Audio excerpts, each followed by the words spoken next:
సంవత్సరాల తరబడి ఎన్ని మందులు వాడినా మీ మోకాల నొప్పులు తగ్గట్లేదా? ప్రాణ పెయిన్ క్లినిక్ లో అత్యాధునిక చికిత్స.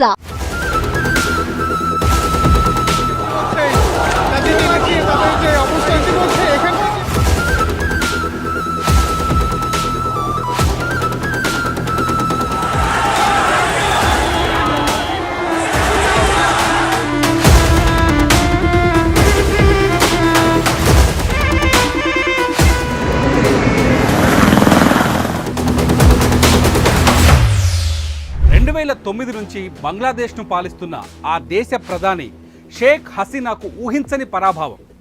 బంగ్లాదేశ్ వ్యవస్థాపక అధ్యక్షుడి కూతురు అయిన షేక్ హసీనా ప్రపంచంలో అత్యంత ఎక్కువ కాలం ప్రభుత్వ అధినేతగా వ్యవహరించిన మహిళగా పేరొందిన షేక్ హసీనా పారిపోయారు. అవును, మీరు విన్నది నిజమే. ప్రాణభయంతో ఆమె దేశం విడిచి పారిపోయారు. ఈ ఏడాది జనవరిలో 4వసారి అధికారం చేపట్టిన ఆమె దేశం విడిచి పారిపోవాల్సిన పరిస్థితి ఎందుకు వచ్చింది? ఉవ్వెత్తున ఎగిసిపడిన నిరసన జ్వాలలకు సొంత సైన్యమే ప్రధానికి డెడ్లైన్ ఎందుకు పెట్టింది? ఆమె పారిపోయి మన ఇండియాకే ఎందుకు వచ్చారు? షేక్ హసీనా పారిపోవడంతో భారత్పై ఎటువంటి ప్రభావం పడబోతోంది? Let's watch this story.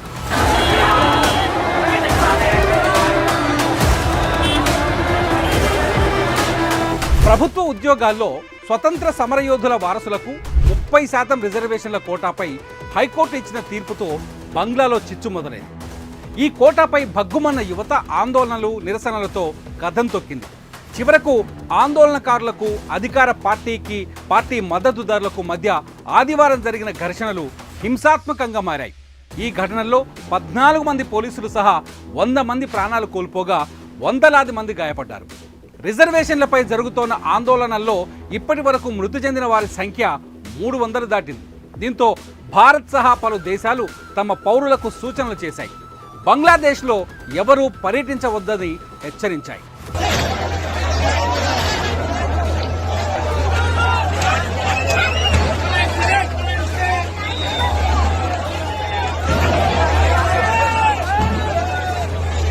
బంగ్లాదేశ్లో రిజర్వేషన్లకు వ్యతిరేకంగా గత నెలలో నిరసనలు మొదలు కాగా దేశవ్యాప్తంగా నిరవధిక కర్ఫ్యూను విధించడం ఇదే తొలిసారి.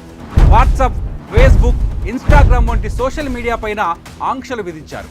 4G సేవలను నిలిపేశారు. బంగ్లాదేశ్లో జరుగుతున్న హింసాత్మక ఘటనల నేపథ్యంలో మన కేంద్రం కూడా అప్రమత్తమైంది. బంగ్లాదేశ్లో ఉన్న భారతీయ విద్యార్థులు, పౌరులు తమను సంప్రదించాలని అక్కడ ఉన్న భారత రాయబార కార్యాలయం సూచించింది. ఫోన్ నెంబర్లను కూడా అందుబాటులో ఉంచింది. విద్యార్థులు, భారత పౌరులు అందరూ తమతో టచ్లో ఉండాలని భారత అధికారులు విజ్ఞప్తి చేస్తున్నారు. నెల రోజులుగా బంగ్లాదేశ్ వీధులు నిరసనలతో ఘోరెత్తిపోతున్నాయి. ఢాకాలో లాంగ్ మార్చ్కు సిద్ధమవుతున్న నేపథ్యంలో దేశవ్యాప్తంగా నిరవధిక కర్ఫ్యూ విధించిన పరిస్థితి చక్కబడలేదు. ప్రధానమంత్రి పదవి నుంచి షేక్ హసీనా దిగిపోవాలని ఆందోళనకారులు డిమాండ్లతో దద్దరిల్లిపోతోంది ఢాకా. ప్రభుత్వ ఆస్తులు, కార్యాలయాలు ధ్వంసమయ్యాయి.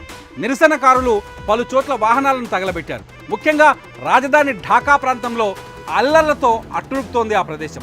పలు చోట్ల అధికార పార్టీ కార్యకర్తలు, విద్యార్థి సంఘాల మధ్యన గొడవలు జరిగాయి. ప్రధానమంత్రి షేక్ హసీనా రాజీనామా చేయాలంటూ విద్యార్థుల డిమాండ్తో హోరెత్తింది. నిరసనలను అణగదొక్కేందుకు పోలీసులు టీయర్ గ్యాస్, స్టన్ గ్రెనేడ్లు కూడా ప్రయోగించిన నిరసన ధ్వని సన్నగిల్లకపోవడంతో బంగ్లాదేశ్ ప్రధాని షేక్ హసీనా వెనుదిరిగింది. উল্লাসের চিত্র ইতিমধ্যে এখানে 10 থেকে আসা মিছিলটি ইতিমধ্যে তাদের যে মিছিল সেই মিছিলকে নিয়ে তাদের যে অবস্থান সেটি জানান দিচ্ছেন। ইতিমধ্যে এখানকার যে পরিবেশ বা পরিস্থিতি সেটি যদি বলি, দর্শক ইতিমধ্যে খবর এসেছে ప్రభుత్వ ఉద్యోగాల్లో స్వాతంత్ర సమరయోధుల వారసులకు 30% రిజర్వేషన్ కోటాను 1972లో తీసుకురాగా 2018లో అధికారంలో ఉన్న షేక్ హసీనా ప్రభుత్వం రద్దు చేసింది. వారసులకు 5%, ఇతర వర్గాలకు మరో 2% మాత్రమే రిజర్వ్ చేశారు. అయితే హైకోర్టు మళ్లీ 30% కోటాను పునరుద్ధరించడంతో బంగ్లా వ్యాప్తంగా నిరసనలు మొదలయ్యాయి. గత నెలలో హైకోర్టు తీర్పు చట్టవిరుద్ధమని బంగ్లా సుప్రీంకోర్టు స్పష్టం చేసింది. స్టే కూడా విధించింది. ఆందోళనలు ఆపేయాలని విద్యార్థులకు సూచించింది. అయితే ఆందోళనల్లో చనిపోయిన వారికి న్యాయం చేయాలని కోరుతూ ఉద్యమం చేపట్టారు.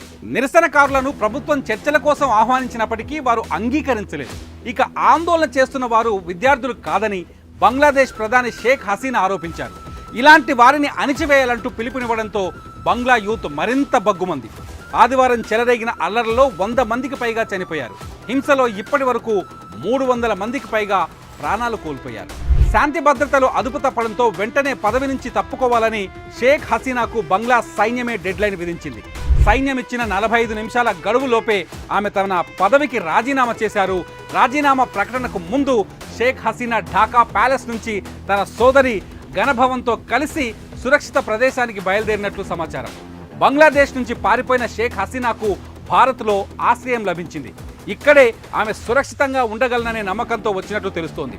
హసీనా ఢాకా నుంచి అగర్తలాకు పయనమైనట్లు తెలుస్తోంది.